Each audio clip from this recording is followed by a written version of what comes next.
tó gbajúmọ̀ lóbìnrin Abike màlẹ́yìí Abike mi bọ́ ṣàgbó kò mú jó Damilola bọ́ ṣàgbó kò mú jó torí bọ́dún bá ti dé o yẹ ká dúpẹ́ o Abike mi bọ́ ṣàgbó kò mú jó ọlọ́dún ló mọ́dún tirẹ̀ lọ́dún Abike mi bọ́ ṣàgbó kò mú jó Abike dé o Damilola ọmọ Olawore okú ọdún okú yèédún o àṣeyí sàmọ́dún ọdún ayọ̀ ló sì mọ̀ṣẹ́ lágbára Ọlọ́run ọba ó ti sọdún èyí náà mo ló ṣe tẹ̀mí ìtòwó tọmọta ìtètè kú tí ṣe balẹ̀ ọ̀rọ̀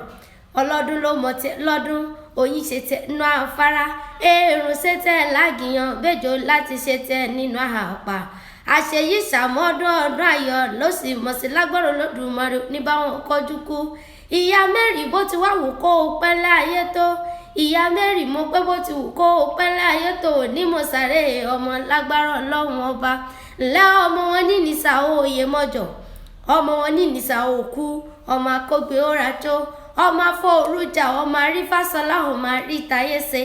ọmọ arọ́pàá lábalẹ̀ lọ́jà ọmọ máa fi gbàjàgùdà sínú ọ̀tìn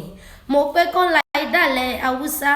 obìnrin tẹkúlù jẹ̀sà yọrin pẹ̀lú àkàṣẹ kọ bàbálẹ̀ ìdálẹ̀ Inisa ọmọ ẹnu mọ́jà abẹ lọ kékeré Inisa akin àgbà Inisa wọn lọ́họ̀mọ̀ràn ènìyàn onígbé Inisa kó mọ̀mọ́ pọ́dínà ọgbọ́n níbẹ̀ lọ́dọ̀kú bàbá tó bí ọlọ́mọ ọ̀gangan Inisa tó gbọ́ nílé tó gbà lejò tó gbẹ̀rú tó gbọ́ ọmọ ńlá ọmọ wọn nírèmọ̀gún ara làgbẹ̀ẹ́dẹ ọmọ rọ́wọ́rọ́wọ́ já làgbẹ̀ẹ́dẹ bára ọmọ ìrẹ̀nímọ̀gún ara làgbẹ̀ẹ́dẹ àgbẹ̀dẹ mi sùsùrọ̀ náà tìrì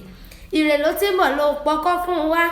èmi náà ní bọ́ mùsùlùmọ̀ fàlágbẹ̀dẹ ní alágbẹ̀dẹ àtọ́dá àgbẹ̀dẹ ló rọkọ́ ló ràdá ló rọ̀dà ló sì rọdẹ náà fún mọ́ ẹrú onírè nírọkọ́ ìwọ̀fọ̀ onírè níràdà ọmọ bíbí onírè nírẹ̀